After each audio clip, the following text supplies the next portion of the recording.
Hello नमस्कार दोस्तों, स्वागत आप सभी का सक्षम योजना की एक लेटेस्ट अपडेट में। दोस्तों यहाँ पर आउटसोर्सिंग का जिक्र अब सक्षम साथियों के लिए किया गया है, लेकिन अभी तक पॉलिसी लागू नहीं किया गया है। लेकिन इसमें बोला गया कि हम 1 साल के लिए लगाने वाले हैं और मेरी फसल मेरा ब्यौरा विभाग के अन्य गतिविधियों में एडीओ की करेंगे मदद। तो यहाँ पर आउटसोर्सिंग नीति के तहत कृषि विभाग में नियुक्त होंगे ग्रेजुएट युवा। तो दोस्तों ये न्यूज़ सेंड किया प्रीति जी ने, उनका बहुत बहुत धन्यवाद। इनमें सबसे पहले आपको बता देते हैं कि कृषि एवं किसान कल्याण विभाग के अतिरिक्त मुख्य सचिव राजीव कौशल ने बताया कि संबंधित उप निदेशक कृषि डीडीए संबंधित जिले के अधिकृत आउटसोर्सिंग एजेंसी से आउटसोर्सिंग के नीति के माध्यम से एडीओ के प्रत्येक स्वीकृत पद के लिए एक व्यक्ति की व्यवस्था करेगा। उम्मीदवार एक कृषि स्नातक होगा और संबंधित जिले में पर्यवेक्षक के लिए संबंधित डीसी दर मतलब आउटसोर्सिंग में डीसी दर पर ही लगते हैं भाई। डीसी दर पर अर्धकुशल व्यक्ति के मासिक वेतन का हकदार होगा। मतलब जो मेन आदमी लेता है भाई, जैसे कि किसी की तनख्वाह 25,000 है तो उसको 12,500 रुपये दिए जाएंगे, आधा वेतन दिया जाएगा उसको। ये आउटसोर्सिंग व्यक्ति के पूरे वर्ष का काम करेंगे और फसल कटाई, प्रयोग, मेरी फसल मेरा ब्यौरा और विभाग की अन्य गतिविधियों के लिए एडीओ की सहायता करेंगे। आवश्यकता अनुसार व मैन पावर की उपलब्धता के मुताबिक फसल बुकिंग कार्य के लिए महेंद्रगढ़, भिवानी, रेवाड़ी, चरखी दादरी, झज्जर, गुड़गांव और मेवात जैसे बाजरा उत्पाद जिलों में, ये भाई बाजरा उत्पाद जिले हैं, ये पर्सन क्वेश्चन उसमें भी तुम्हारे पेपरों में भी आ सकता है, याद रखियो। ठीक है, कौन से हैं? महेंद्रगढ़, भिवानी, रेवाड़ी, चरखी दादरी, झज्जर, गुड़गांव और मेवात जैसे बाजरा उत्पाद जिलों में संबंधित डीडीए द्वारा प्रत्येक अतिरिक्त मैन पावर के लिए केवल 2 माह के लिए एक अतिरिक्त मैन पावर भी लगाई जाएगी। इन आउटसोर्सिंग व्यक्तियों की सेवाओं के अलावा संबंधित डीडीए फसल बुकिंग के कार्य में सक्षम युवाओं को भी लगाएंगे। तो सक्षम युवाओं को भी अगर आउटसोर्सिंग में लगाया गया तो उनकी सैलरी बढ़ जाएगी। मतलब चाहे जो मेन आदमी रहता था वहाँ का कोई भी जो पक्का कर्मचारी है उसकी आधी सैलरी दी जाएगी। और आउटसोर्सिंग का मतलब यही है भाई कि डीसी दर पर, यहाँ पर बोला भी गया साफ साफ कि डीसी रेट पर, डीसी दर पर लगा लिया जाएगा और धीरे धीरे उसको फिर 1 साल के लिए ही यहाँ पर बोला गया कि सबसे पहले 1 साल के लिए लगाया जाएगा और बाकियों को भी लगाया जाएगा। बाकी जो मतलब जिसने कृषि से कर रखी है, जो कि एग्रीकल्चर से जिन्हें बीएससी कर रखी होगी, फिर एमएससी कर रखी, उनको लगाया जाएगा। या फिर सक्षमों को बोला ऐसा गया कि मतलब इसमें सक्षमों को भी लगाया जाएगा। अब आउटसोर्सिंग का जिक्र चल रहा है, इसमें सक्षमों को लगाया जाएगा, ये बात बोली जा रही है। तो सक्षमों को हो सकता है कि आउटसोर्सिंग में न लगा करके सक्षमों को 1 साल के लिए काम दे दिया जाए।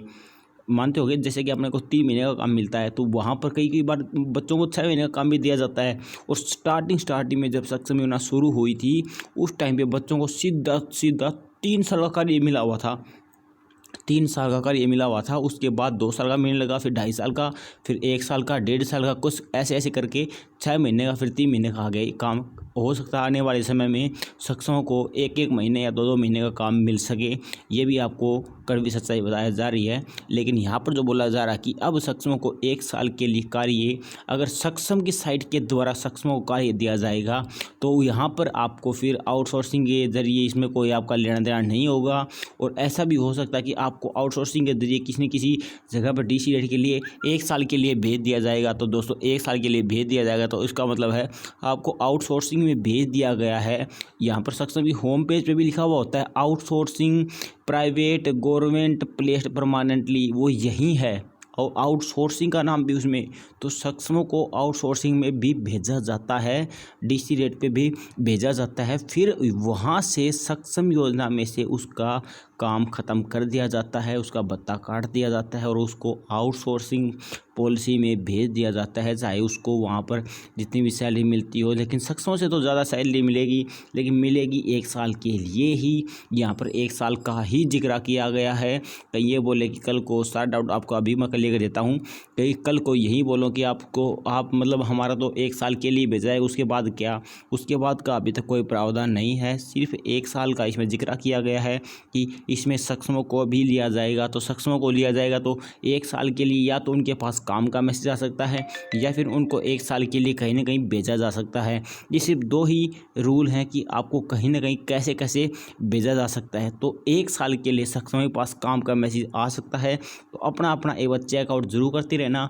और आज हो चुकी है अब 4 तारीख, अब काम के मैसेज भी दबा करके आने वाले हैं, क्योंकि 10 तारीख तक लगातार काम के मैसेज को दिया जाता है, लेकिन 5 तारीख के बाद काम के मैसेज ज़्यादा आने स्टार्ट हो जाते हैं।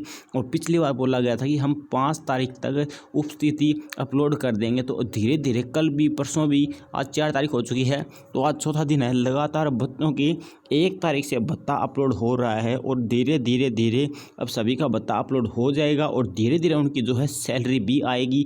2 तारीख को भी आई थी, 3 तारीख को भी सैलरी आई थी, और दोस्तों आज है 4 तारीख, शाम तक हो सकता है कि आज सैलरी आए। लेकिन जो असली नोटिफिकेशन मिला हो मेरे को, वो सैलरी का प्रोसेस 8 तारीख से बोला जा रहा है। देखो भाई, बाकी तो आगे पीछे भी हो सकते हैं, लेकिन जो अभी तक बोला जा रहा है उस हिसाब से मैं आप लोगों को बता दिया कि 8 तारीख को। वैसे देखा जाए तो सैलरी अभी भी आ रही है, लेकिन वो पिछले से पिछले मंथ की आ रही हैं। लेकिन जो पिछले मंथ की जो अभी मंथ चल रहा है इसमें अपलोड होएंगी, मतलब अगस्त की, सितंबर में अपलोड होने वाली हैं। 4 तारीख तक आज अपलोड होगी, किसी की 3 तारीख अपलोड होगी, किसी को कल 5 तारीख को अपलोड कर दी जाएगी। वो वाली सैलरी जो है आपकी 8 तारीख तक आने की संभावना है। ये बात नोटिफिकेशन में बोली गई थी। तो ये वीडियो आपको कैसी लगी हमें कमेंट करके जरूर बताना। ऐसी वीडियो देखने के लिए लाइक, सब्सक्राइब, शेयर जरूर कर दिया करो। हम मिलते हैं नेक्स्ट वीडियो में, तब तक के लिए बाय बाय दोस्तों।